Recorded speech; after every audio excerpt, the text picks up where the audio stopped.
This August on Disney+. This month, our universe expands with Marvel Studios' I Am Groot. So get ready as Baby Groot takes center stage in his very own collection of 5 original shorts featuring several new and unusual characters.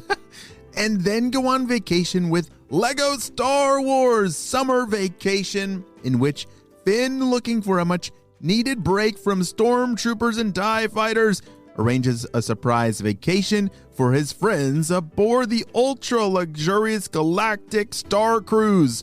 Join us this month for these out-of-the-world adventures. All these and more streaming this month only on Disney+. Hello, Critter Protectors. Mr. Jim here, and welcome to Kids Animal Stories, a place where there's always a mystery and adventure around every single corner. If you love critters of all shapes and sizes, I need you on our Critter Protector team. Join our adventure as we learn about critters from around the world and in our backyards. Well, my friends, are you ready for today's adventure?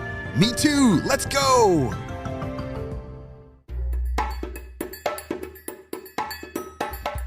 Today's story is a mystery adventure, which means as a critter protector, you need to listen to all the clues.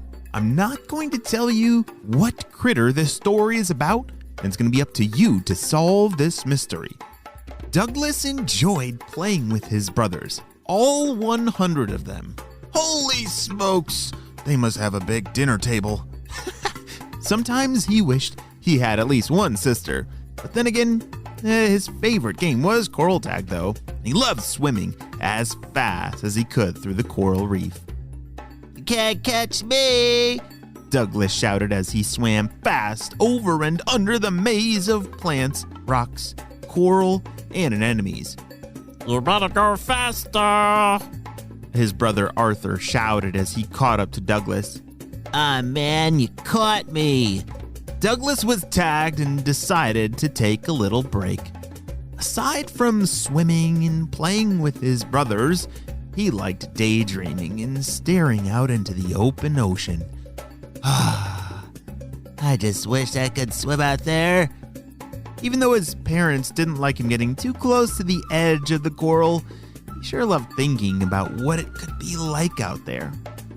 I wonder if there's fish bigger than this whole town, or, I don't know, mysterious treasures dropped from the great above? The great above is what Douglas liked to call the bright area way up above him. He never visited it, but it was fun to think about. What do you think he's talking about? It's said that he swims in the ocean. What do you think the great above is? Oh, I think he is talking about the sky, like the air above the ocean. Come on, Douglas. Come on, play down. Arthur was becoming impatient, and it was Doug's turn to chase. Okay, you better swim fast, though, Doug called and chased after him again. They had so much fun that day because it was a beautiful, crystal clear water kind of day. You know, the kind of day that you could just see forever and ever. They loved living in a clean ocean.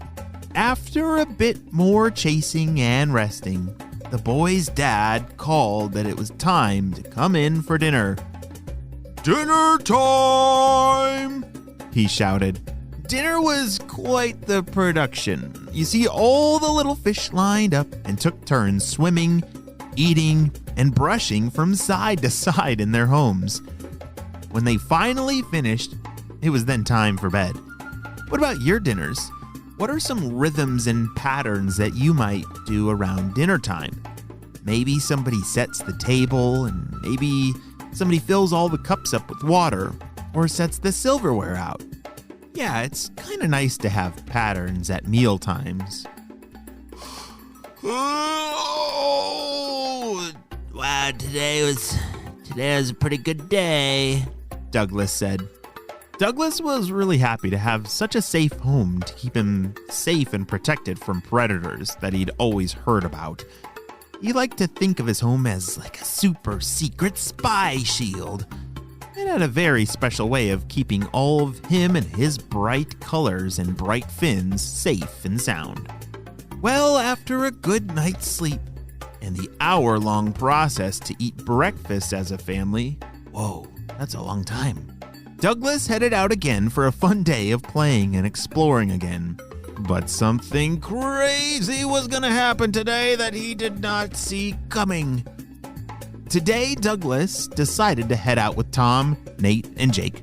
These three brothers were known as his adventurous bros. They love to find new things and study their surroundings. Now, Doug, if you come along, you have to keep up. No tag, no silly games. We're going on a science mission today, Tom said in a very, his best serious tone. Don't worry, guys. I'm ready. I'm ready. I'm ready, Douglas assured them, and he headed out. The boys looked up close at the coral, found some tiny treasures, collected about 5 new shells, and even found a plant they'd never even seen before.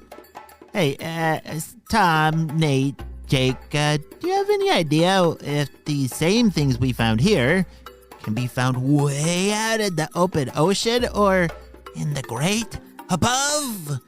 Douglas wondered if his town was really that special or all this stuff was found everywhere else. Well, we do live in the Great Barrier Reef here in Australia, but I think there are at least a handful of other areas that have a similar ecological makeup. Tom was always one to know everything, but he was also one for using huge words like ecological. What does that mean? An easy way to think of ecology, or that big word that Tom used, ecological, is to think about it like friendships. You see, animals and plants, and even non-plants like rocks and dirt, they all have a very special friendship together. And so the critters that naturally live in a certain place, they're kind of built to live there. And all the different plants and critters, they work together to keep their neighborhood running smoothly. Think of, squirrels. Squirrels, they really like acorns, right? But they can't make them by themselves. They have to rely on the big oak tree to make the acorns. And so they have a special kind of relationship, like a friendship, and that is a part of the ecology in that area. So just like squirrels and oak trees, these fish, like Tom, Nate, Jake, and Douglas, they have a special ecological function in their neighborhood too. Well, a bit more time went by, and the 4 explorers decided it was about time to head back to their safe little area of the anemone. But as they entered their neighborhood, something didn't seem quite right. It was far too quiet and way too still. What is happening? They all froze and darted underneath something. What will the brothers discover? Will they be okay? I'm not sure, but we're going to have to wait and see what happens on the next episode of Kids Animal Stories. Great job. You listened all the way to the end. Have you figured out what kind of critter that Douglas is? I've been listening for the clues and it's hard. Let's see, I heard something about he's probably a fish, lives in the oceans, got bright colors, lives in a sea anemone, and that's tough. Do you have any ideas?